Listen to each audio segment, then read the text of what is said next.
Juliano, que é professora titular da Faculdade de Geografia e História da Universidade de Barcelona. E a doutora Cláudia Fonseca, que é professora do Departamento de Antropologia da Universidade Federal do Rio Grande do Sul. Nós vamos começar pela Mônica Tarducci, que vai nos falar dos feminismos latino-americanos, velhas lutas em novos contextos. Gracias, buenas tardes. Bueno, antes que nada, celebrar los 20 o 21 años de PAGU, al cual quienes me conocen saben que me unen relaciones no solo intelectuales, porque para todas las feministas de la región, PAGU es nuestra, no sé, vanguardia es una palabra que no está de moda, pero lo es. Todos saben también que soy muy amiga de Adriana Pigitelli de muchos años, pero no solamente Adriana hace que mi estadía, cada vez que vengo por alguna actividad al núcleo PAGU, sea placentera. Yo sé que si vengo acá la voy a pasar bien, y la voy a pasar bien no solo por Adriana, sino por Guita, por Yara, por Vivía y por todos los funcionarios, becarias que tengo el placer de conocer y que espero seguir conociendo. Muchas gracias. Y me olvidaba, menos mal que lo noté, que traigo los saludos de la directora del Instituto de Género de la Facultad de Filosofía y Letras, la doctora Nora Domínguez, que se hace presente con un caluroso saludo y afecto para todas las componentes. Bueno, yo voy a leer para no complicar la vida de los traductores y porque soy verborrágica, entonces si me salgo del molde hablo de más.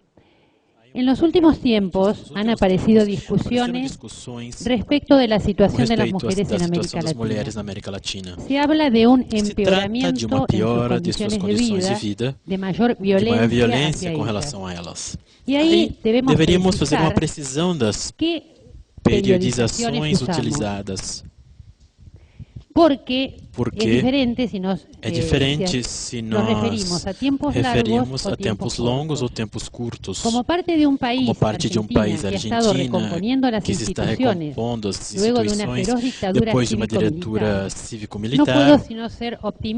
Então não posso simplesmente ser otimista com tudo que nós conseguimos obter nos últimos 30 anos de democracia, mas é inegável que determinados processos em determinadas regiões hajam piorado notavelmente na última década. América Central, México, Colômbia, por exemplo.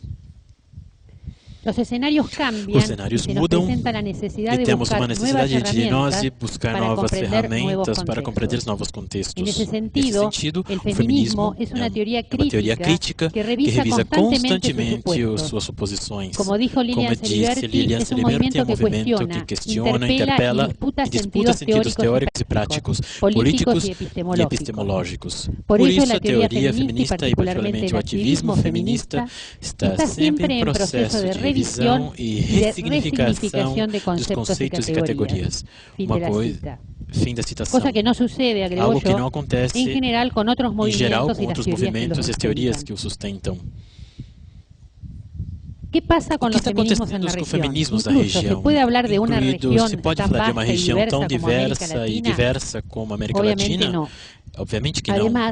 Além do mais, na América Latina, as margens do feminismo são difusas. Nós podemos entendê-las como um campo, como campos, no sentido feminista e de gênero, como disse Matos, uma acadêmica brasileira, onde estão presentes forças heterogêneas, diversificadas, plurais, multicêntricas, de organização de mulheres que vão às ruas, constroem espaços específicos de autorreflexão e de crítica dentro de sindicatos, de movimentos estudantis, de universidades, as ONGs, de parlamentos, de partidos políticos e também no interior das organizações internacionais. Se formou uma rede de ação que deixou de estar confinada nos limites do Estado-nação, que interagem em âmbitos supranacionais, no ciberespaço e outros canais de comunicação. Por Por otro lado, podemos afirmar que el feminismo latinoamericano siempre estuvo comprometido e involucrado en las luchas de las mujeres de sectores populares y en el reclamo de justicia ante los crímenes cometidos desde el Estado. Incluso conforma lo que se ha dado en llamar el movimiento amplio de mujeres, compuesto por mujeres que no se reconocen feministas, pero interactúan con las feministas y en sus reivindicaciones incluyen demandas inscritas en el marco de los derechos, que están organizadas de muy diversas maneras, formales e informales. No solo son grupos heterogéneos, sino también móviles, pues sus componentes se agrupan y desagrupan, desaparecen, aparecen, crecen, se multiplican y dividen. Pueden estar asociadas por temáticas específicas, como la pertenencia étnica o su carácter de trabajadora, en defensa del medio ambiente, contra la violencia institucional que se cobra la vida, acaba al menos en levando a las vida Argentina, em pelo menos cidades da de los jóvenes, los Argentina, barrios de populares, muitos jovens de bairros populares, El de las etc. mujeres, entonces, E o es das un mulheres movimiento que reconoce y movimento que recoge la reconhece e diversidad recolhe a de diversidade, identidades e intereses interesses de las das mujeres. mulheres. El éxito de la participación en los distintos espacios no se mide por los patrones convencionales, sino por el proceso que desencadenan en las vidas cotidianas de las mujeres que actúan en ellos. Y acá siempre hablamos de lo que sucede en A los gente fala, por exemplo, que encuentros acontece nos nacionales encontros nacionais de de mujeres, mulheres, fenômeno anual na Argentina, donde las onde mujeres as por mulheres por 3 están dias solas sin sus estão hijos, sozinhas ¿no? sem os seus filhos. Entonces, Então, como feministas, debemos estar estamos orgulhosas de que una de que piquetera pueda ir uma a un encuentro piqueteira nacional de possa mujeres ir a porque encontro pudo nacional de negociar mulheres porque pode negociar con su marido que los com o seu niños se marido que os queden filhos se con él, que es fiquem algo com ele, impensable antes de que ella algo saliera a la impensável antes que ela calle a pudesse sair exigir à a los rua e exigir aos seus poderes poderes públicos. públicos. Debemos sentirnos orgullosas de cómo los Estamos ideales muito de orgulhosos de como autonomía y os autorrespeto han ideais de permeado autonomia lentamente a las permearam distintas organizaciones de distintamente as mujeres distintas en organizações de espacios mulheres, em compartidos espaços y compartilhados e enriquecedores para enriquecedores para todas nós. A la vez que el movimiento A vez que o feminista movimento feminista latino-americano ha sido capaz de escuchar la interpelación y ha incorporado, no sin conflicto, la voz y presencia de mujeres cada vez más amplios, entre los cuales las indígenas y afrodescendientes aparecen con mucha fuerza. Podemos estar esperanzadas y expectantes porque reconocemos que en varios países del Cono Sur existen políticas de redistribución del ingreso que han mejorado notablemente la calidad de vida de las mujeres. Incluso las mujeres organizadas han incidido en las reformas constitucionales allí donde tuvieron lugar, incorporando algunas de sus demandas y están en un proceso de despatriarcalizar al Estado, según palabras de activistas bolivianas. Aunque el caso de Ecuador y las desaforadas diatribas de su presidente contra unas legisladoras que quisieron votar a favor de la despenalización del aborto en algunas circunstancias nos alertan de cuán frágiles son nuestros logros. Esta situación ventajosa para la vida de las mujeres que vemos en el Cono Sur no es la situación de América Central, por ejemplo, donde los niveles de pobreza y violencia han aumentado, si bien supuestamente la época del terrorismo de Estado ha finalizado. Como afirman las feministas de la región, se vive un proceso de fragmentación de la producción, una sobreexplotación de la fuerza de trabajo, sobre todo femenina, y nuevas formas de imponer condiciones políticas por medio de modalidades renovadas de represión, como el caso del golpe de Estado en Honduras. Como rezaba muy gráficamente el título de un libro reciente, Guatemala pasó del genocidio al feminicidio. Feminicidio que alcanza cifras alarmantes, según se denuncia la articulación feminista mesoamericana Petateras, que entre otras cosas afirmó en una reunión reciente en México. Al ejército le han conferido funciones policiales. La seguridad privada y otros grupos engrosan la presencia de personas armadas. La cantidad de armas en manos de particulares incrementa las muertes de mujeres. La violencia hacia las mujeres ha crecido en grandes proporciones. Las personas que defienden sus derechos son criminalizadas, asesinadas, y las instituciones del Estado encargadas de justicia no responden a sus funciones. Este año se va a realizar dentro de 2 meses el 13 Encuentro Feminista Latinoamericano y del Caribe, que se realiza desde 1981, y en un comunicado que salió recientemente en la web, hablan de la situación en la que se va a llevar, es una caracterización general sobre la situación que la Comisión Organizadora ve, y entre otras cosas dice: el conservadurismo y el debilitamiento del carácter laico de los Estados alientan políticas que desconocen los derechos humanos de las mujeres. Los feminismos, en sus diversas vertientes, levantan una crítica profunda a este sistema, a los valores que representa, que exacerban la violencia y los cuerpos, a un modelo de desarrollo extractivista, depredador de la vida y la naturaleza, a su lógica de acumulación que mercantiliza todos los medios de vida, a la manera que subordina y explota el trabajo de las personas, en particular el trabajo del cuidado y de la reproducción realizado principalmente por las mujeres. El colectivo organizador expresa, como es de esperarse, la preocupación por el debilitamiento del laicismo, tema recurrente, al cual abrió Lía también hoy, y la otra compañera que ahora no me acuerdo el nombre, que viene de Francia, ¿no?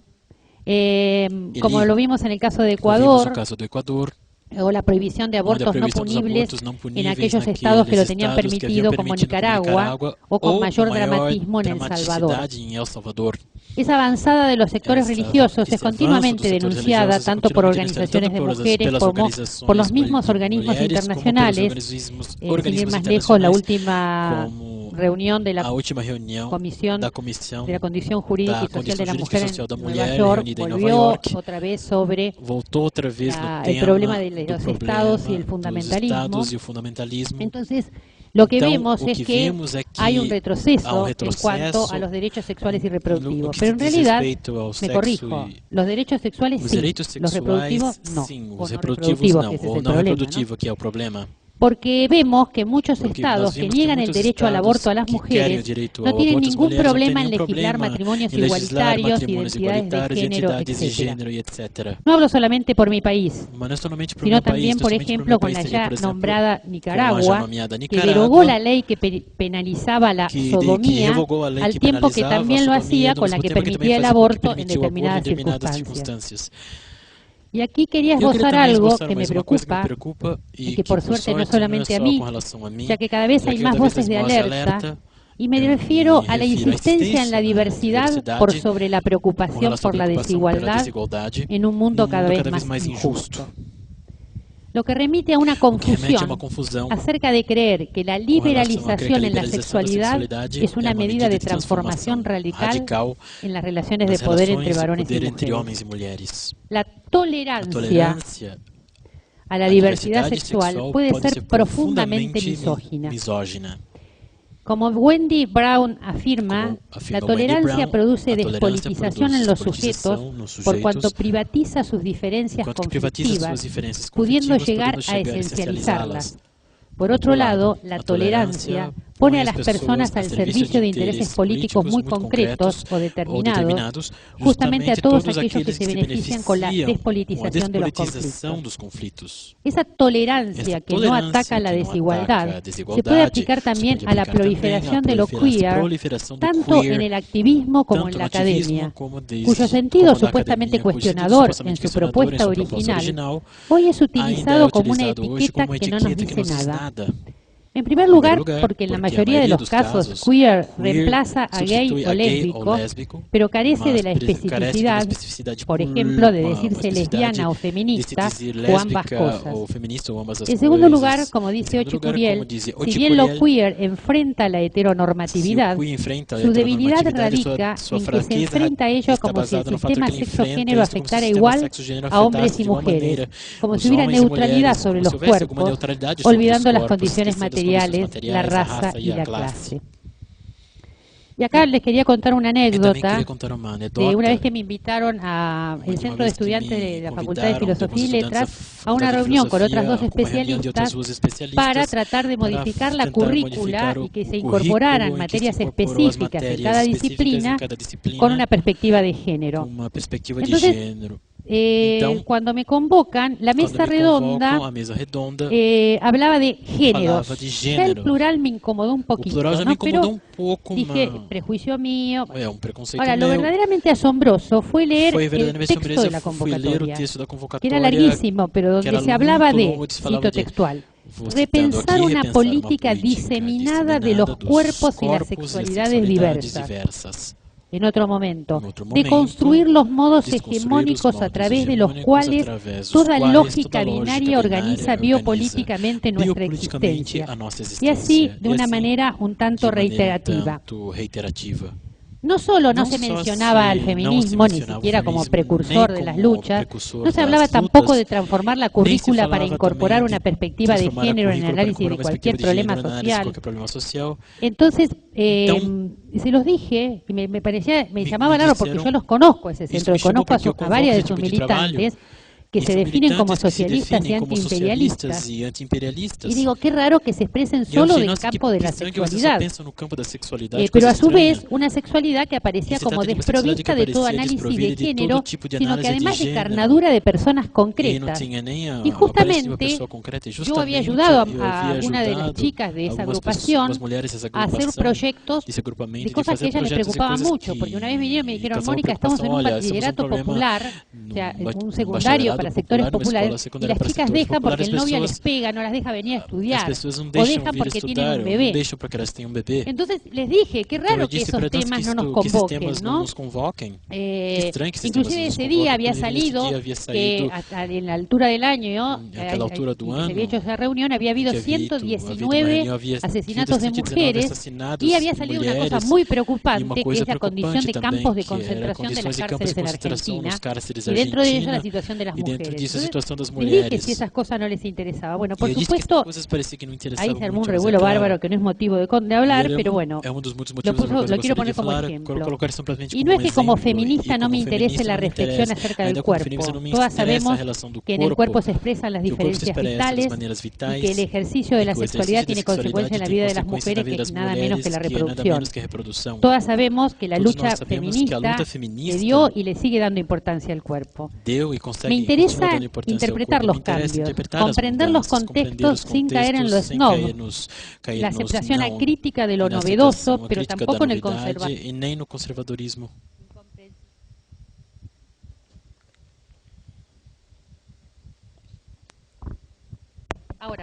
¿Ahora va? Sí. Decía que cómo colocarnos entre el esnobismo y el conservadurismo, ¿no? Entonces, una de las cosas que me preocupan, por ejemplo, es la desconexión entre la sexualidad de quienes abordan, por ejemplo, desde la academia y desconocen al feminismo, ¿no? Directamente empiezan por Foucault como si nada hubiera existido antes. Entonces, tan desconectado está el movimiento de diversidad sexual del feminismo, que muchas autoras consideradas queer, que son admiradas por los grupos de la llamada diversidad, han comenzado a reconocer públicamente la labor pionera del feminismo, porque ya como que se fue de las manos. Hasta ellas mismas dicen, ojo, yo primero soy feminista. En ese sentido, hago mía las palabras de una feminista española, Beatriz Suárez Briones, que dice, la teoría queer es totalmente deudora de Benítez de los estudios lésbicos y gays. Hicieron del género y de la sexualidad un lugar de contestación social. Es decir, género y sexualidad interesan en tanto tienen efectos políticos, no en tanto que son, porque son irrelevantes. Es totalmente irrelevante que haya dos o tres o más géneros, o dos o tres o más sexualidades. Lo relevante es que género y sexualidad son normas de control social y producen relaciones de dominio y sumisión. Cierro la cita. La situación compleja que vivimos en América Latina nos obliga a interactuar con otros movimientos sociales incluso, pero estamos fraccionadas y atomizadas cuando la fuerza del antifeminismo aumenta. Mientras los enemigos de la libertad y la vida de las mujeres no cambian y se fortalecen, desde algunos activismos que deberían formar parte estratégica del feminismo, o al menos reconocer que forma parte de la misma comunidad de discurso que él, se lo ataca, exasperando las diferencias que son más teóricas y discursivas que lo que indica la práctica sobre el terreno concreto de las luchas. Además, en épocas de estudios decoloniales, ¿por qué no nos preguntamos qué temas surgen desde los propios colectivos o son imposiciones transnacionales que no solo tienen que ver con la expansión de la comunicación por las nuevas tecnologías, sino también por los financiamientos a otorgar? Reconozcamos que algunas teorías son buenas para pensar, como diría Levi-Strauss, nada más. Esto lo digo porque existe un abismo entre el conocimiento producido. De que ella me apura. Reconozcamos que algunas teorías son buenas para pensar, como dijo Levi-Strauss, nada más. Esto lo digo porque existe un abismo entre el conocimiento producido para cambiar la vida de las mujeres, por ejemplo, para incidir en las políticas públicas, y las miles de páginas escritas sobre conceptos que luego son imposibles de ser transformados en acciones concretas. Estoy convencida de la utilidad del diálogo, de establecer lazos y no historias tan rupturistas entre el ayer y el hoy, donde lo nuevo aparece arrasando lo viejo y desconociendo su variedad y multiplicidad. No hagamos historias falsas del pasado para legitimar el presente. Tenemos que esforzarnos por sostener vínculos solidarios, comprendiendo las diferencias. La compleja realidad de América Latina nos exige com urgência. Muito obrigada.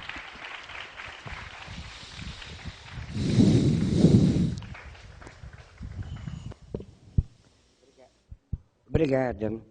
Então, eu passo a palavra a Dolores Juliano, que vai nos falar sobre feminismos e setores marginais, sucessos e retrocessos de um diálogo difícil. Quiero comenzar, como las otras compañeras, agradeciendo esta oportunidad de estar aquí celebrando el aniversario de PAGU, con el cual me unen lazos también de hace mucho tiempo, y que resulta un referente de uma coisa muito forte com relação à política feminista ampla, integradora, daquela que supera os limites que algumas correntes do feminismo têm, e que, tristemente, é o que eu vou falar aqui, dos limites de algumas correntes feministas, e fundamentalmente as mais institucionais, com respeito ao tratamento, o reconhecimento como sujeitos ativos de certos setores sociais, dos quais o mais paradigmático é o desencontro, digamos, entre o feminismo institucional e o reconhecimento de direitos dos trabalhadores e das trabalhadoras profissionais do sexo, de um ponto que pode chegar a um enfrentamento que, quais são as polêmicas, os contextos, se não se defendem os direitos das profissionais do sexo, a discutir, opinar sobre a sua própria posição. Eles dizem que isso não é feminista. Diretamente, já tiram o rótulo. Bom, como não era propriedade delas, então eu já voltava a tomar esse assunto. Quero começar com uma citação de Carla Corso em sua biografia, que diz: estamos convencidas que essas mulheres feministas italianas tinham que estar com a gente, as trabalhadoras sexuais, simplesmente porque nós havíamos estado com elas. Bem, não se deu o caso, não se o caso não se dá, não acontece isso. Curiosamente, em épocas nas se renegociam outras posições e o feminismo aceita novos desafios e amplia novos olhares, é algo para mim tremendamente difícil de conseguir abordar esse problema. Eu quero discutir aqui ou colocar aqui diante de vocês quais são as causas epistemológicas, qual é o motivo, a história que leva um movimento, que é o feminismo, que se caracteriza por uma vontade universalizadora, por um interesse pelas vítimas da violência, por seu interesse em questionar modelos, um movimento fortemente revolucionário, como esse modelo feminista tem tantos problemas para acertarem dentro de seus setores. Na realidade, o feminismo se encontra, o feminismo tradicional, o feminismo acadêmico, institucional, ele se encontra preso por dois dilemas para solucionar. Um é: se os direitos civis se reivindicaram em nome de uma suposta superioridade moral das mulheres, agora vou voltar sobre isso. O que fazer com as mulheres que têm moralidade duvidosa ou não convencional? Então, como que a gente fica? E por outro lado, se há um modelo único de reivindicações universais e o sujeito mulher é indiferenciado, como falam algumas propostas que falam de um patriarcado muito geral e de uma condição universal da mulher, então, como entender as prioridades diferentes ou os condicionamentos distintos em situações diferentes em casos de classe? Como se abrir para esse tipo de campo? Muito bem. Para isso, quero voltar um pouco. 150 anos não é nada, 150 não é nada, mas para mim não é nada. É só um pequeno retrocesso na história da humanidade. Ao momento em que se realiza a organização, digamos, do que é a base do que nós entendemos como feminismo, que é a partir dos dois tipos de reivindicações. As reivindicações por um direito a uma boa educação, que vem já do final do século XVIII, as reivindicações das sufragistas, que atravessam praticamente todo o século XIX. O movimento feminista é um movimento que teve muita dificuldade para ser aceitado como tal. Incluso na atualidade, os historiadores dos movimentos sociais o situam entre os novos movimentos sociais, como o ecologismo ou algumas outras reivindicações. Incluso colocam como paradigmas os novos movimentos sociais. Bom, evidentemente não é assim, não é o caso. O movimento feminista vem como os outros grandes movimentos de questionamentos políticos, socialismo, comunismo, anarquismo, as reivindicações operárias desde o meio do século XIX e tem um nível de organização muito anterior, um discurso explícito e objetivos claros com os outros. É um movimento antigo social. É um movimento tal que se pode dizer que do século das revoluções, como dizia Hobsbawm, do século XX, que começa com muitas revoluções sociais, termina o século com uma só revolução triunfante, que é a Revolução Feminista. Se nós entendemos como uma revolução triunfante aquela que muda de uma maneira definida e profunda a forma de vida de um setor importante da população. Não se trata simplesmente de uma questão de rótulos. Se entendemos isso de um ponto de vista revolucionário, o feminismo ganhou. Isso quer dizer, a vida das mulheres está muito diferente. E fazer diferente a vida das mulheres também é uma coisa muito diferente com relação à vida dos homens. Podemos considerar que se conseguiu conquistas. E creio que o feminismo é um dos grandes movimentos da história. Principalmente por isso, creio que se tem que questionar qual é o lastro, que tipo de carga que impedem ele de levantar voo. Um pouco da minha ideia vai mais ou menos nesse sentido. Por quê? Por quê? Não sei, Porque se o revolucionarismo é menos conhecido ou menos reconhecido, é fundamentalmente por estereótipos cheios de preconceitos e gênero. Qualquer reivindicação feminina tem menos importância ou significação, menos do que as reivindicações masculinas, ainda mais. Aí se tem, por exemplo, alguns trabalhos, aqui estou pensando em um trabalho aqui de Rodrigues Luna, que diz que os que teorizavam sobre as reivindicações sociais do século XIX, essas revoluções se viam como uma contrapartida, a parte contra o outro que teorizava não era somente o capital, era o direito de gênero. Falamos das reivindicações eram, por exemplo, salário e família para os operários, para que a mulher não precisasse sair para trabalhar. Questões desse tipo. O que isso quer dizer? O desencontro era muito profundo. Muito bem. Que estratégia tomam as mulheres para reivindicar esse contexto tão negativo? Se conseguiriam direitos civis, eles teriam que ser otorgados pelos homens, que eram os que tinham os direitos. Custou muito, né? Na Suíça, se foi feito um referendo entre os homens, que eram os únicos que votavam para ver se dava o voto para as mulheres, e chegaram a fazer 70 referendos, se não estou equivocada. Andava por aí, era uma quantidade enorme de referendos para conseguir. Então, não é se que pedia e se obtinha.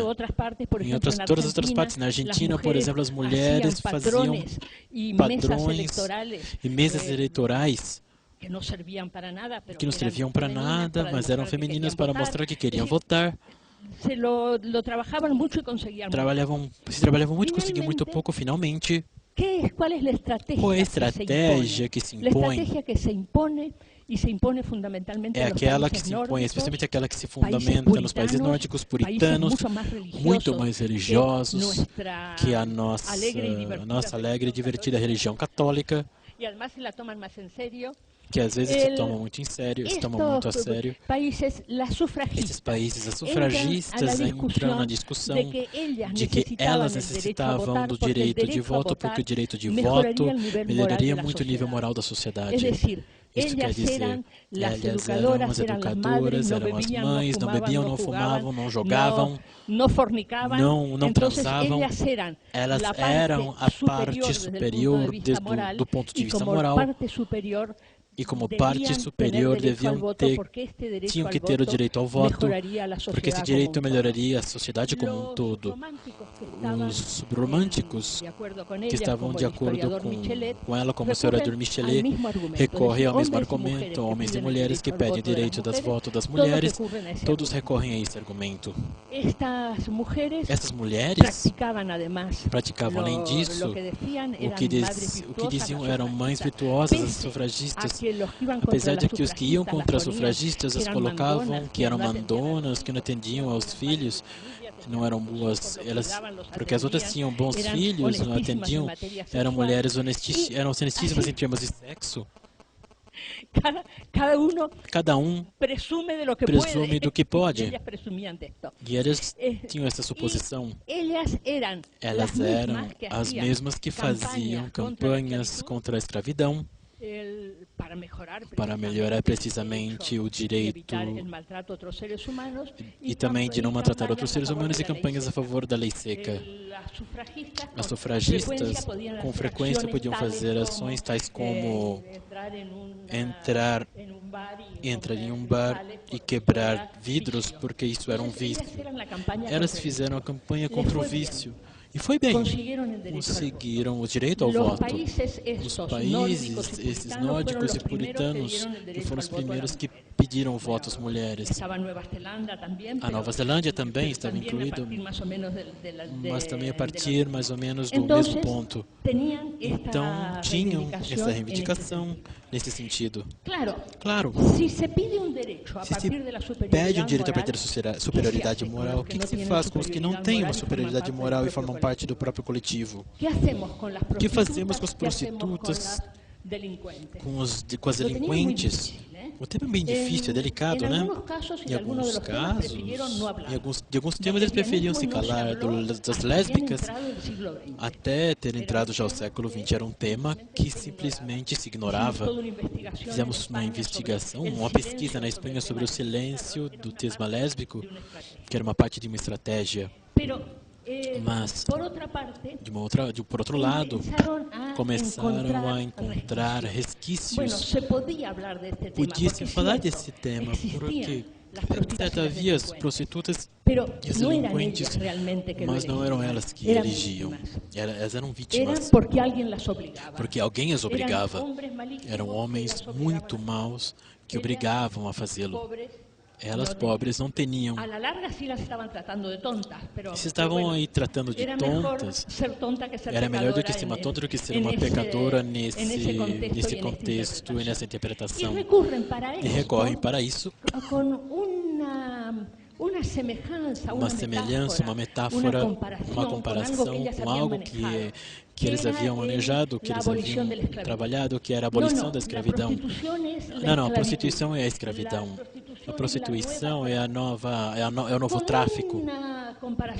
Com uma comparação equivocada. Porque se queriam encontrar onde estavam as mulheres escravizadas, podiam comparar com as condições de vida dos escravos. Onde estavam as mulheres que se comprometiam a prestar serviços gratuitos a um senhor e do qual, além do mais, havia manter o afeto e o reconhecimento e ser-lhe fiel. Parece que o tema da escravidão era muito mais parecido ao modelo da esposa e mãe de família, que ao modelo da prostituta, que precisamente se caracterizava por duas coisas que são opostos da escravidão, por contratos de curta duração e pelo pago em dinheiro vivo, que parecia uma coisa extremamente capitalista, não tinha nada a ver com a escravidão. Muito bem. Não se tratava de ser coerente, mas sim se tratava de utilizar ferramentas. O que acontece é que os modelos costumam ser modelos de longa duração. E esses modelos, ainda que se reconheça essa base histórica e ela seja muito pouco convincente, os trabalhos que foram feitos para erradicar o tráfico de mulheres. Foi feito um observatório, por exemplo, de um observatório de tráfico de mulheres, onde se fez um estudo sobre o sexo perigoso. Se disse que depois de uns anos eles fecharam, porque fizeram com que as mulheres fugiam.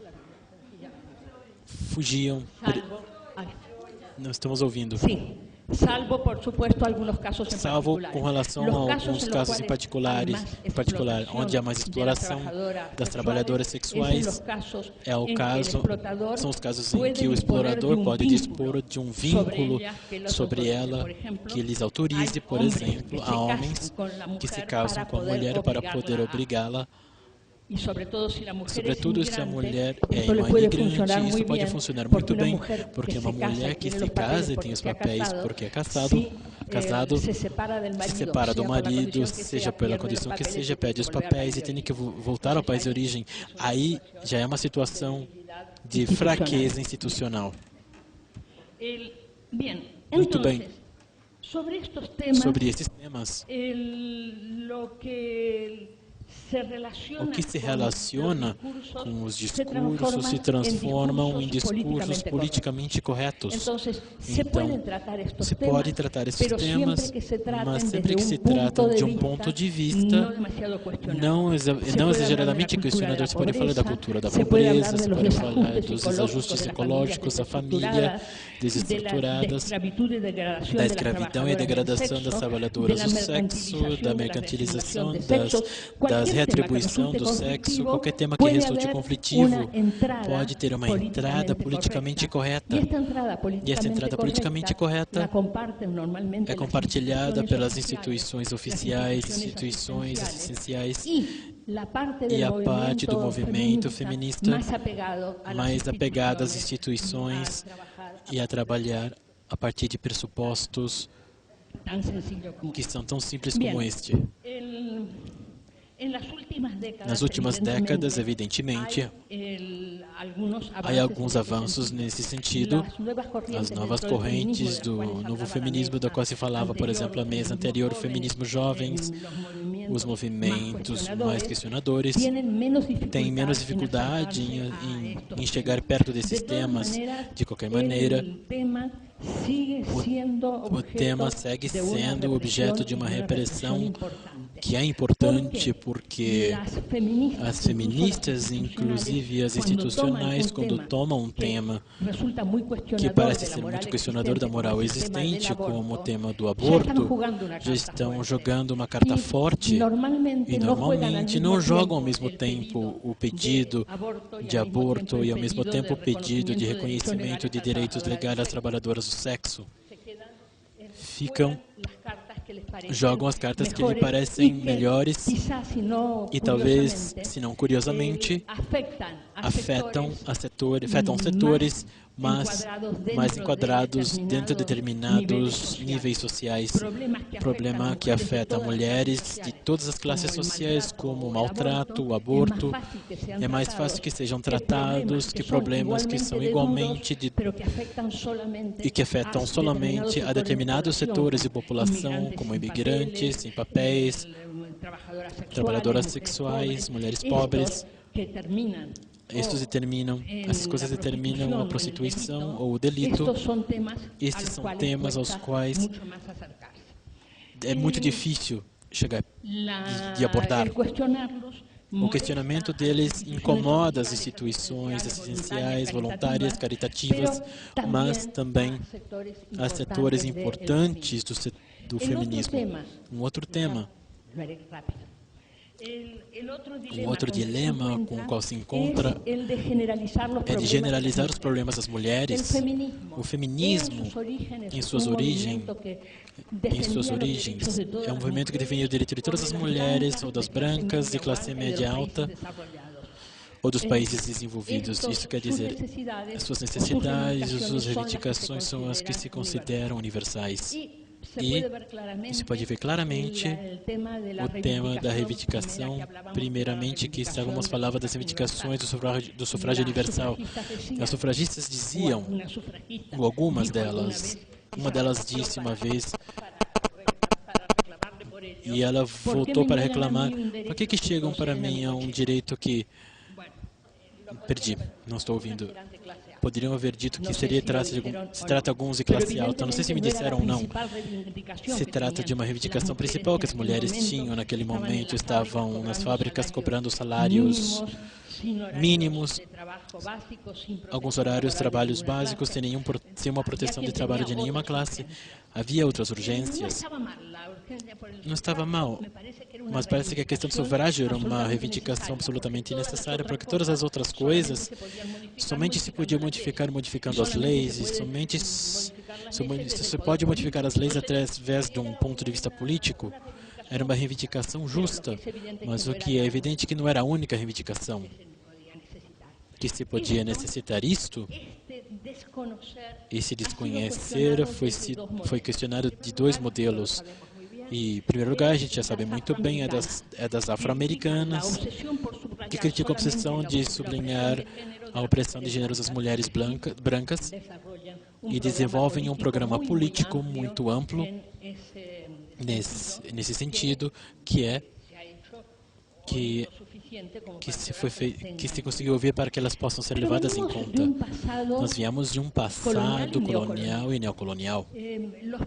Os países europeus não somente legislavam e pensavam para eles mesmos. E quando falo dos países europeus, me refiro também aos Estados Unidos e Canadá. Isso quer dizer, os países que tiveram mais êxito dos que saíram do processo de colonização, que entram de alguma maneira, nossos países da América Latina, pelo menos um pouco os da zona caribenha e mais os da zona sul. Isso é algo que a gente vai discutir aí num outro momento. Pensam que a maneira de pensar e a maneira de solucionar que nós temos, é a maneira. não é uma maneira entre as maneiras possíveis de enfrentar os problemas, mas sim é a maneira correta de enfrentar o problema. Isso é onde ele ocorre. Isso vem também do século XIX, quando nós vemos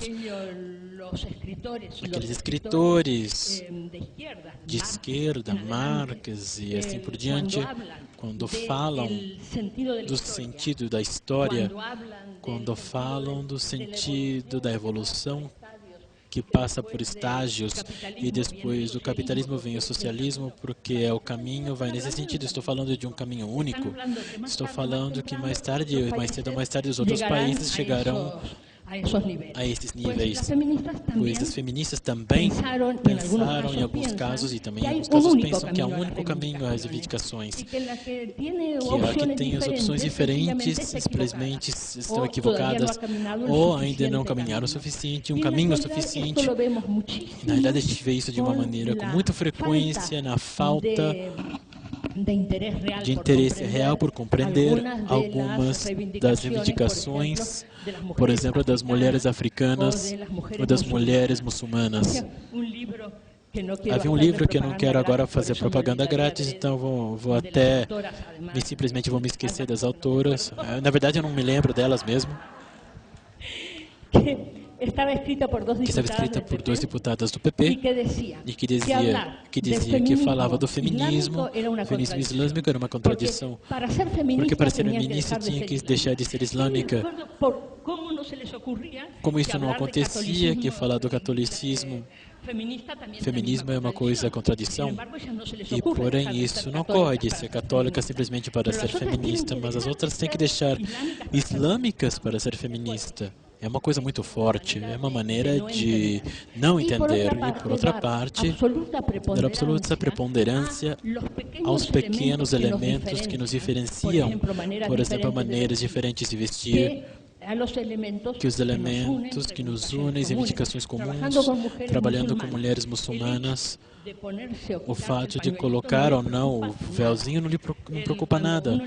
Quando se pergunta para elas, por exemplo, em Mauritânia, qual é o principal problema que se planteia para as mulheres e sua condição de muçulmanas, bom, elas dizem, muito bem, fundamentalmente as leis de hospitalidade.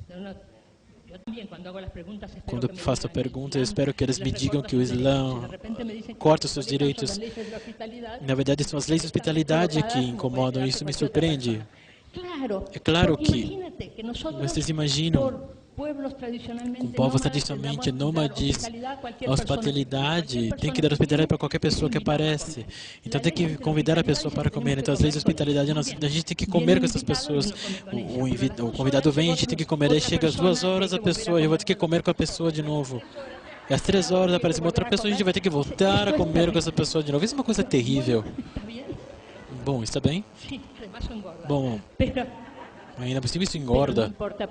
Isso não importa dentro do Islã, isso não está mal visto. O que estou tratando de indicar é que a gente coloca a indicar o que aqui se tem que indicar, é ter a mais mínima ideia de como elas manejam as coisas, que é o que incomoda e o que não incomoda, e a partir disso a gente se equivoca muito, quando seria muitíssimo mais fácil simplesmente sentarmos na mesa quando vamos ver quais são as reivindicações que querem fazer. Estamos de acordo, então podemos fazer juntos esse trabalho. Se não estamos de acordo, a gente toma outro caminho, que seria uma forma mais racional de poder entender o tema da diversidade étnica. Porque não entendemos esses temas. Porque não entendemos nem a prostituição, nem a diversidade étnica, entre outras coisas. Todas as coisas porque vivemos em países com políticas e com governos onde não interessa manter essa situação da perseguição da prostituição, como se toda prostituição fosse tráfico ou tráfico de mulheres, ou a perseguição das mulheres muçulmanas, como se todas fossem escravas, sem levar em conta de que há tantas mulheres nas universidades islâmicas, como nas nossas também, as muitas muçulmanas, que têm títulos universitários, se corresponde com políticas da imigração, com políticas a partir das quais se criminaliza os setores discriminados com relação à prostituição, vista como um tráfico. Aquele caderno Pagu O Grupo da Vida, ele publicou um artigo muito bonito já faz alguns anos. É simplesmente uma tergiversação, no qual se toma alguns casos pontuais e generalizam a todos, e a partir disso permitem a expulsão de imigrantes. As mulheres porque as salvam, mandando de volta ao país de origem, onde deixaram a vida simplesmente para poder sair. E os homens, porque são presumidos delinquentes e estão ligados ao tráfico, são ligados ao terrorismo e ademais, além disso, são e maltratam as mulheres, todos eles. Então se trata de uma utilização horrível das reivindicações de gênero para trabalhar interesses que não são interesses que nós não temos como mulheres. Mas o que acontece? As mesmas instituições que fazem essas políticas são as instituições que financiam os projetos e modelos. E umas meninas me diziam que já faz um tempo que estão trabalhando com prostituição, elas me diziam, na cidade de Barcelona, e que também tem uma visão muito de direitos humanos às prostitutas. Elas dizem que nós continuamos tendo a mesma visão, mas agora nos títulos e todos os projetos nós colocamos que estamos tratando do tema do tráfico. Muito bem. Só uma palavrinha. Como os governos, é difícil mudá-los.